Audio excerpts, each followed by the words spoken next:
Hi guys, just a daily reminder that I ain't never seen a man that I fucking need, bitch. You're all replaceable, don't ever get too comfortable and don't ever think otherwise. You're a guest in this household and you can be kicked out just as quickly as you were welcomed in. Thank you.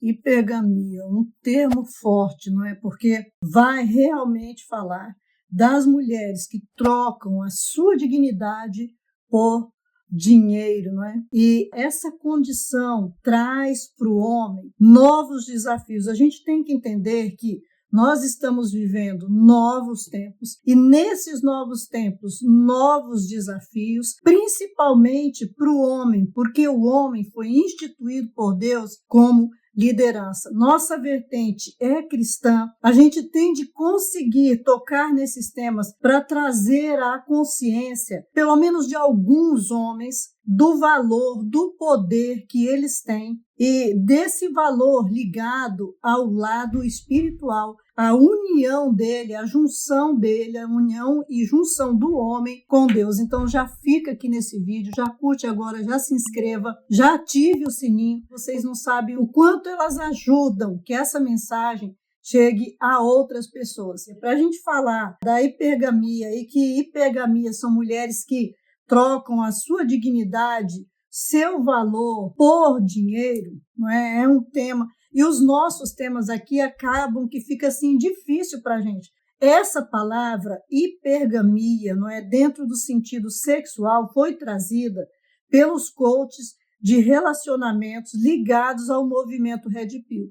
E eu sempre falo assim, o movimento Red Pill tem um lado ruim, tudo tem um lado ruim, mas tem um lado muito bom. E foi através desse movimento que a gente também começou a se despertar para ver que tem coisa errada. Por exemplo, eu, nos aconselhamentos, não é, que fazia dentro da igreja, comecei a ver a distorção e a mentira gigantesca promovida pelas mulheres. E aí, nessa busca de buscar a resolver, de ver que nem sempre o homem era tão errado quanto as mulheres estavam falando, a gente encontra o movimento Red Pill que vem falar sobre o feminismo e quando a gente enxerga o feminismo, a gente começa a enxergar o erro que estava acontecendo dentro da igreja. Então esse movimento serviu para abrir meus olhos, para me tirar de dentro daquela bolha religiosa e me levar para a realidade que estava acontecendo no mundo. É um movimento importante e não é movimento, mas a gente usa esse termo de movimento porque aí as pessoas conseguem entender melhor o que a gente está falando. Então, é uma palavra que começou a ser usada dentro desse contexto do masculinismo, do movimento que vem trazendo a consciência de homens e mulheres, como as mulheres que querem tirar proveito, que querem usar homens que têm uma condição financeira melhor para subir na vida, né? Querem conseguir um homem desse para fazer suas próprias vidas, né? Querem tirar proveito de um homem que tem uma condição financeira elevada. Então é um adjetivo negativo, né? Que foi trazido para mostrar mulheres exploradoras, mulheres que querem tirar vantagem e que querem galgar uma condição financeira melhor e que não lutam, né? Não se esforçam a não ser dessa forma para tentar conseguir aí um homem bem posicionado na vida, um homem alfa, não é? Aquele homem provedor, o homem cheio de recursos, cheio de condições. Só que essas mulheres não são mulheres de condição, porque são mulheres que vendem o seu valor, que vendem a sua dignidade, que fazem tudo por dinheiro, tá? A hipergamia já existia, já era um termo, um conceito estabelecido socialmente, porque no passado isso aconteceu muito. No passado, as pessoas de classes abastadas, e é daí que eles tiraram, tá? Que os coaches de relacionamento tiraram esse termo. Eles tiraram do contexto social, histórico, real. A hipergamia acontecia, mas como que ela acontecia? As pessoas que eram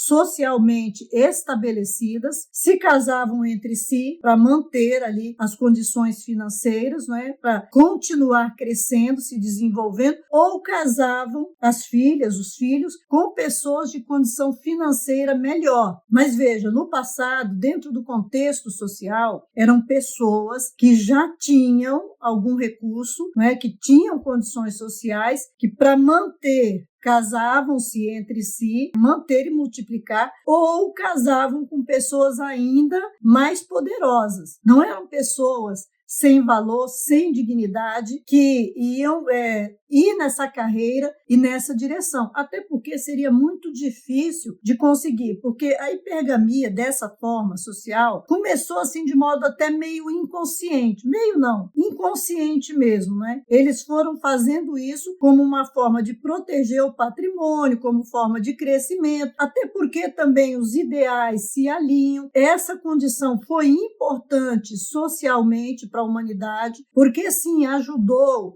a expandir a indústria e o comércio, e daí advir, não é, as vagas de emprego, de crescimento, as mudanças sociais. Então, foi importante e era bom e ajudava muito mesmo as pessoas naquele tempo. A gente tem de entender que era um tempo diferente desse nosso tempo, não existiam tantas facilidades.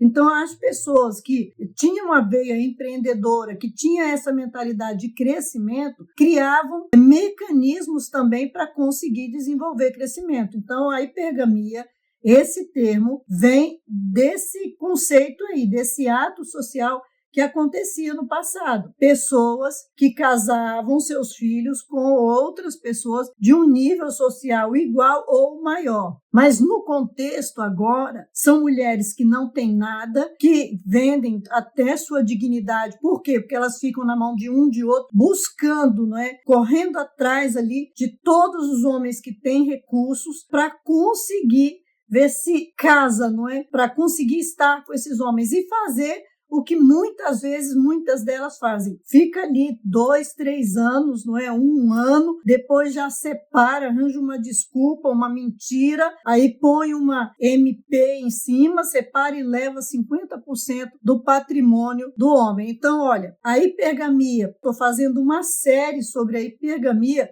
para a gente poder falar sobre esse assunto, porque 10 minutos é um tempo muito pequeno, é muito pouco. Então, agora, nesse primeiro vídeo, eu quero conceituar com vocês. Então, olha, ela vem de um contexto histórico que foi favorável, que foi bom, não é algo bom. Por quê? É um conceito que define um comportamento, não é biológico. A mulher não nasce, não tem essa tendência dentro dela, não é biológico. Também porque se fosse biológico, o homem também seria hipergâmico, então, porque a mulher vem do homem, então, né, então não tem sentido a gente tratar isso como biológico. E daí derrubaria também a questão da complementaridade, da busca de igualdade, todas essas coisas, né, atrapalharia. É mesmo um conceito social, não é, que define um comportamento criado, que foi transferido pelos coaches para a questão do sexo, da sexualidade, e que define o comportamento de mulheres que vendem, não é, que trocam o seu valor, a sua dignidade por isso daqui. Então, é basicamente isso. É um conceito que define um comportamento criado por mulheres que trocam o seu valor, a sua dignidade por... Então, olha, se é um comportamento, então vem de escolhas, não vem do patriarcado. Até o patriarcado, essa palavra nem existe, porque também é uma palavra criada pelo feminismo para descaracterizar masculinidade, destruir a imagem do homem, destruir a família, destruir e desestabilizar a sociedade para manter um padrão de dominação, que é isso que esses manipuladores do mundo, manipuladores políticos do mundo, estão fazendo nesse tempo, porque eles querem enxugar a população para eles manterem o poder, conseguir segurar o poder, e depois, com esse enxugamento, essa sociedade nova que vai se formar toda debaixo das leis e regras que eles estabelecerem, vão ter que ler na cartilha que eles criaram para ser lida, que eles vão criar para ser lida, né? Então, olha, esse é o contexto geral de hipergamia e esse é o mal que ela produz, não é? E que o homem está tendo de lidar com esses desafios de todo esse contexto hipergâmico nesse tempo, porque levada para esse lado, ela é levada para a direção da hibristofilia, que é aquela mulher, não é, que despreza o homem bom. Isso é uma patologia, e aí se criam mulheres doentes, problemáticas mesmo, que não conseguem enxergar a realidade. Então, a hibristofilia é a mulher que despreza o homem bom para querer o homem criminoso, o homem mau mesmo, não é? E é uma patologia. E no caso da hipergamia, é a mulher que despreza o homem normal para querer apenas um homem rico que possa dar para ela o que ela não é capaz de lutar, mas é capaz de fazer todo tipo de manipulação para poder pegar, tomar, não é? E é isso que os homens precisam hoje estar atentos nesse tempo, não é? E é preciso sim a gente chamar a atenção do homem para ele entender os novos desafios para ele nesse tempo. Hi guys, just a daily reminder that I ain't never seen a man that I fucking need, bitch. You're all replaceable, don't ever get too comfortable and don't ever think otherwise. You're a guest in this household and you can be kicked out just as quickly as you were welcomed in. Thank you.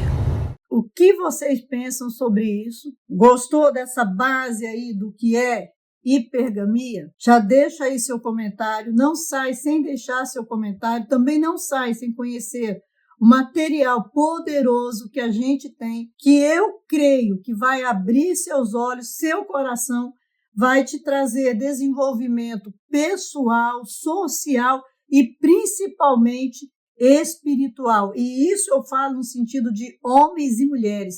O material é todo trazendo desde as características, todos os postulados que permeiam a vida masculina dentro de uma base histórica, mais voltado para o lado espiritual, para que o homem cresça, se fortaleça e assuma o seu lugar de poder aqui, né, na face da terra. Que Deus abençoe grandemente a sua vida.